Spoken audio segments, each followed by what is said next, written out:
So hello everyone, ito na ang ating launching ng bagong project ko. So diretso na tayo sa ating web browser.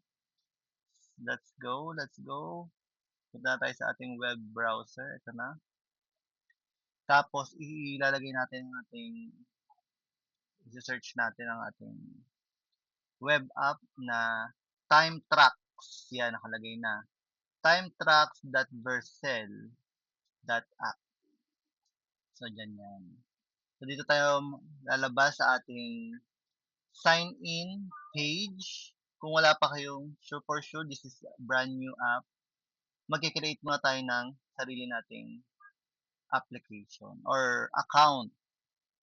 So, kung business owner ka, syempre dito ka sa ating manager or owner. So, since, okay, yan yung una. Second is, kung nakagawa na ng account yung business owner at ikaw ay employee, dito ka nagagawa sa employee account. So, mamaya ipapakita ko sa inyo na magkakaroon ng code si manager, si business owner. Tapos ngayon, yung code na yun, ibibigay niya sa employee niya para ma-access yung organization ni business owner. Okay, since meron akong account sa business owner, mag-sign in tayo doon. Tapos mamaya, gagawa tayo ng employee account. Okay, sige. Punta tayo sa account, sign in. Sign in natin to. So, signing in. Okay, yan na. So, ito yung interface nung time tracks. So, ang time tracks, isa siyang time tracking app. So, andito tayo sa dashboard. So, sa dashboard, dito tayo pwedeng mag-clock in or time in. Okay, like that. So, pagka clock in, yan na, dyan na tayo mag-i-start ng oras. Okay? So, dyan natin makikita. So, ongoing lang natin yan. Tapos, once na mayroong naka-clock in na, makikita dito ni business owner na merong isang naka-time in, which is siya. Okay? Tapos, live din na nakikita kung ilan ng natatrabaho ng team this week. Okay, lahat to ng employee. Kasi ito namang card na to, dito makikita yung plan ng business owner. So, since ako yung owner nitong app na to, syempre nilagay ko rin sarili ko sa business plan. Okay? Pag pinindot natin itong manage na to, mapupunta tayo mamaya sa billing, pero mamaya na yon. Tapos itong live team status, dito makikita ni business owner kung sino yung naka-time in right in this moment, real time. Okay? Tapos merong mga easy access dito, manage team, timesheets, projects, reports. So, may itatakil natin yan. So, next tayo, sa team tayo. Sa page naman na team, dito makikita ni business owner yung mga taong naka-time in. Or sino yung mga active, pwede niyang i-filter dito, sino yung active, sino yung naka-pending yung timesheet kasi lahat ng employee, ipapasa nila yung timesheet nila sa admin. So, meron pa tayong admin na isa. Yung admin naman, ipopromote siya ni ah, business owner. Dito rin sa page na to, sa team page, dito niya ipopromote yung ah, employee niya as admin. Si admin naman, kung i-allocate ni business owner yung kanyang ah, ah, job description na sige ikaw na lang yung mag-approve ng timesheet ng mga tao natin. Okay. Gagawin nitang admin. Okay. So lahat ng inactive na dito. Sa next page naman tayo is timesheets. Sa timesheet naman ito yung sarili kong timesheet. Okay? So, kapag nag-time out ako mamaya, after this session, makikita natin dito yung kung ilan yung oras, ilang minuto, ilang oras ako nagtrabaho. Ito yon sa timesheet ko. Okay, timesheet ko 'to. Tapos ito naman yung timesheet ng ating ng ano ko, ng team ko or mga employees ko, dito 'to. Dito yung mapupunta kapag pina-approve na. Okay, ano, 1 week na, tapos papa-approve ko na kay boss. Dito mapupunta yan, kaya pending review 'to. Dito yung mga time in, time out, mga overtime, titingnan ni manager o admin at saka ni or kaya ni business owner yung time in ng kanyang mga tao. Tapos next, projects. Itong projects, siyempre, ah, may mga existing na mga projects yung mga businesses natin like yung mga services. So, mga mga most likely mga services yan yung mga may project. So, dito new project. So, dito natin ilalagay yung project name, okay, web design, uh, kaya web app development, tas pangalan ng client na pinag pinagtatrabaho natin or yung customer natin. Sabihin natin si Juan de la Cruz, di ba? O description, o anong description ng app na yon? Sabihin natin um, invoice generator, okay? Tapos create project. Itong project na 'to, okay, puwede natin siya i-edit, i-archive, tapos i-delete. Ngayon, itong project na 'to, once na nag-time in si employee, mamaya titingnan natin yung side naman ni employee. Makikita niya yung project, puwede niya i-select yung project habang nagta-time in siya. It means na yun yung tinatrabaho niyang, project. So, gano'n lang siya ka-ano, kasimple. Tapos itong reports, okay, dito natin makikita kung ilan yung oras na pinasok ng ating mga empleyado. So, this week, last week, this month, yan yung mga filters. Employees, pwedeng isang employee lang, okay? Tapos, anong project? Meron na makikita natin dito yung ginawa natin. Okay? Yan, web app development. Tapos, clear filter. Uh, okay, babalik dun sa default niya. Saka natin i-export CSV. So, kailangan na kailangan to ng mga nagko-compute ng payroll. Itong report na to. So, mahalaga to sa kanila. Tapos, punta na lang tayo sa settings. Okay. Okay, ito na. Sa settings, dito natin ilalagay yung ating profile bilang business owner. Ito yon. Okay. Tapos, ito na yung sinasabi ko sa inyo kanina na company code. So, dito rin pala makikita natin sa gilid yung company code. Ito, kakailanganin natin ito. Isi-save natin to. Copy ko muna. Copy. So, dito rin pwede natin i-copy. Ito yung kakailangan ng employee para makapunta siya dito sa organization natin, sa company natin, na Jericho Zabalo Business Solution. Ito kasi yung aking name ng aking company. Tapos, sa settings din, dito natin ilalagay kung ilang oras yung threshold nung overtime. Siyempre, 8 hours dito sa Pilipinas. So, saka natin isa-save. Okay? So, ngayon, itong app na to, ilalagay ko sa description, pwedeng-pwede itong gamitin. Magla-login lang kayo katulad nung ginawa ko. Pwede nyong gamitin sa business nyo. So, live to, kahit saan mo to pwedeng gamitin sa computer like this. Tapos sa cellphone, maganda rin yung interface sa cellphone. Pwede mo 'tong gamitin sa iyong sa business nyo or sa organization nyo. kapag ang organization mo nasa 5 tao, pwedeng-pwede mo 'tong gamitin for free, okay? So, kung medyo lumalaki na yung business mo, so mag-a-upgrade ka ng plan.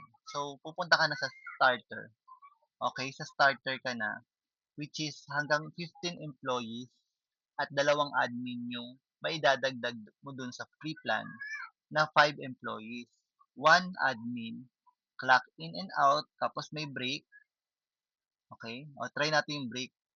Nandito yung sa dashboard. Tapos balik tayo sa billing. Start break, okay. O, nagkape ka, nagmerienda ka, okay, kumain ka, okay. Yan yun, on break. Okay, balik tayo sa billing. So, yun. Tapos, guys, pre-plan. Meron ka ng reports at saka CSV export. Okay? So, ito, bibigay ko sa inyo to, itong feature na to. Then, kung lumaki yung business mo, praise God, God bless you, pwede kang mag-upgrade into a starter plan na 499 per month. So, for growing teams na 15 employees, tas 2 admin. Then, kung boom na boom talaga ang business at ang dami mo ng employee, up to 50 employees sa business plan, up to 5 admins, everything in starter. Okay? So, kung paano mo man siya i-avail, Jericho, okay? Dito tayo sa upgrade your plan. Okay? So, mag-click ka lang kung anong gusto mo, starter, okay? Pag, pag marami ka ng employee, starter ka na. Pag boom na ang business mo dito sa business plan, okay, tapos dito ka magbabayad. So, meron yung mga bank accounts, GCash, GoTime Bank. Pagka na-transfer mo na yung bayad, okay, ilalagay mo dito yung reference number. Tapos, choose file, yung screenshot. So, screenshot, kuha ka lang dito sa ano mo, sa file mo, saka isa-submit mo. Okay, ganun lang kadali. Tapos, magkakaroon ako ng notification para i-review yung screenshot. Tapos, yun na, bibigyan kita ng access for the yung napili mong plan. So, ganun lang kasimple yung ating manager account. So, pupunta naman tayo sa ating ah, employee side. Okay, sign out tayo. Tapos mag-create tayo ng employee. Okay, employee account. So, continue as employee. So, ito na guys. Ito na siya. Oh. Si, ano naman to? Si Pedro naman to. Si Pedro Dalisay. Dalisay. Okay. Tapos, ito na yung company code. So, sabi ko sa inyo, mahalaga yung company code para makapasok sa organization yung employee mo.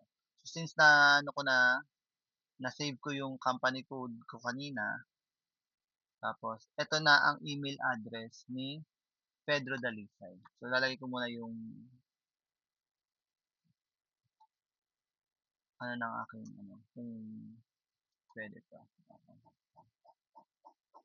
Lagyan natin yung password. Okay, go. Join team.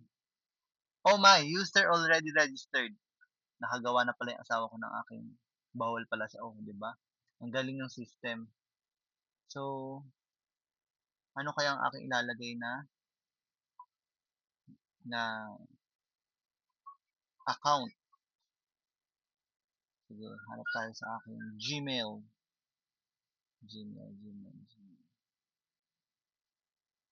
Gmail. O, diba? Honey, wala akong account. Hindi na pumasok yung account mo. Meron pa ba tayong email?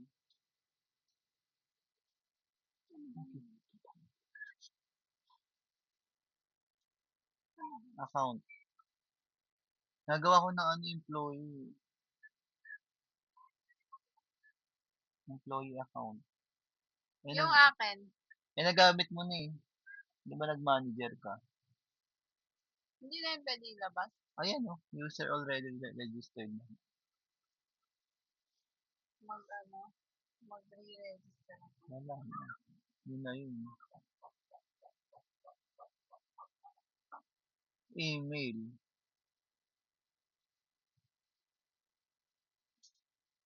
Hindi natin makapakita. Ano pang isa? Yan sa dollar. Sige. At gmail. Yen Zabalo. 14. 14. At gmail.com. gmail.com. Okay, ayun na. Thank you, Han.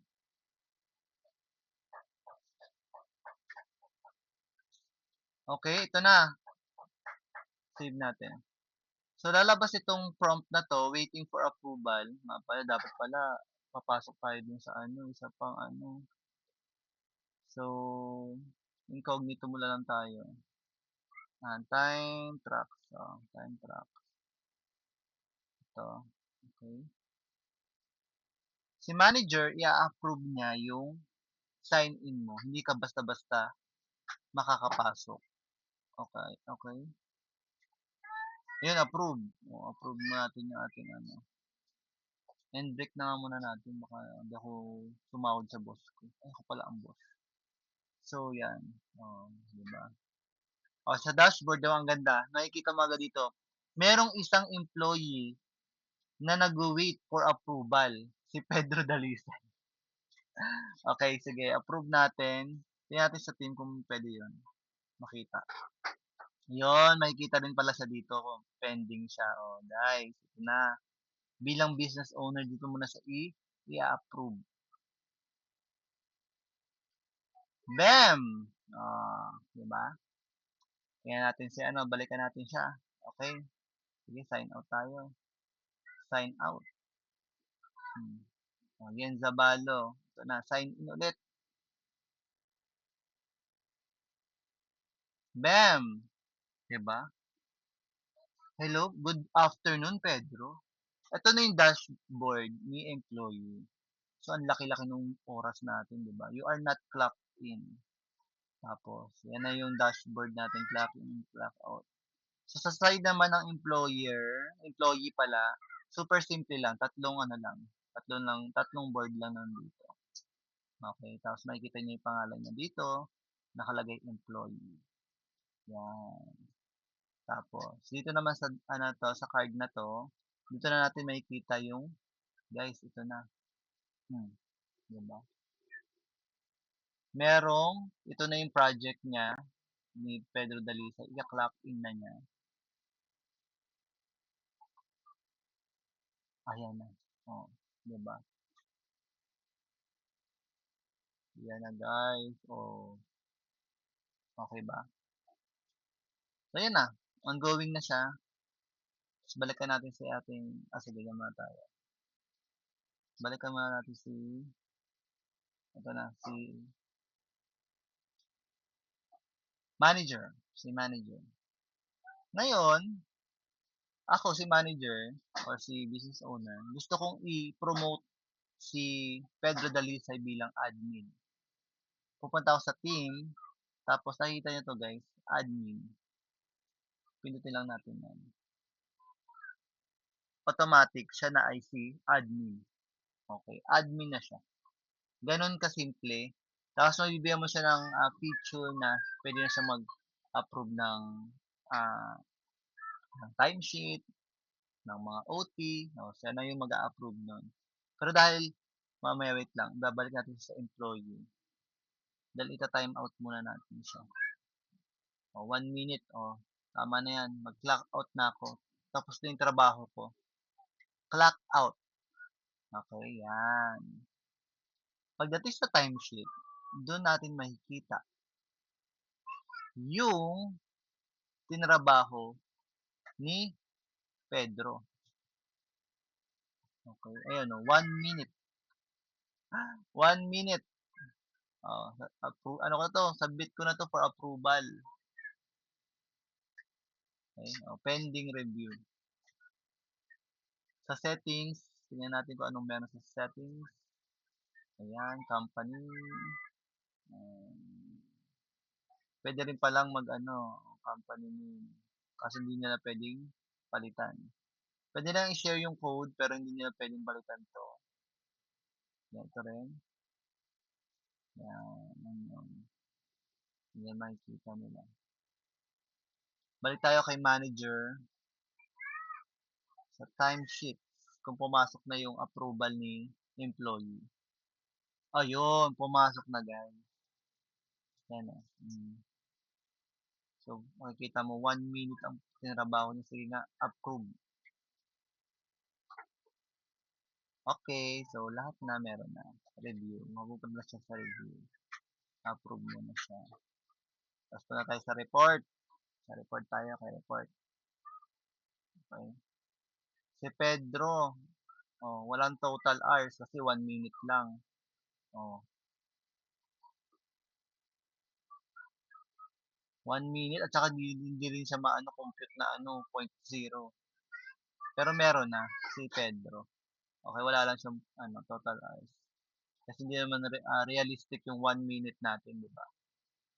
Try natin i-export yung 1 minute. Ayan, di ba? Ang bilis, di ba? Tapos lalagay lang ni ano ni HR. Oh, yung date ngayon, June, June 22, 2022 ba? 23 pala. 23, 2026. That's it. Time tracks, CSB. Natin. Oh, di ba? Oh, wow. Regular hours. Overtime, total hours. This week to. This week. O, di ba? So, gayon lang guys ang ating application. So, ito pwedeng-pwede nyo nang gamitin 'to mga business owners kung meron kang team na 5 pababa. Lahat ng 'to pwede mo 'tong gamitin for zero cost. So, explore mo lahat kung namomroblema kung magta-time in ba talaga yung mga tao mo, gamitin mo 'to. And kung lumagpas naman ang employee mo ng 5, let's go for the starter plan. And kung boom na boom na boom ang iyong business, so let's go for the business plan. So ito napakalaking, ayan na, makikita mo dito kung ilang employees na admin. So yun lang. So this is for all the business owners na gusto nilang uh, i i-track ang time ng kanilang mga employees. And take note guys, I'm in a web development business. So if you want to build ng sarili mong system, okay? Specifically sa yung uh, specifically problem, hindi joke lang. Specific problem ng yung business. Yung mga manual work na gusto mong igawa ng sistema, alam mo yun, yung accounting system, na hindi mo na kailangan mag-subscribe ng mahal sa iba, okay? This is the right client, right business for you, at feel free to message me na kung gusto mong magkaroon ng system sa business mo. So, yun lang, and see you next time.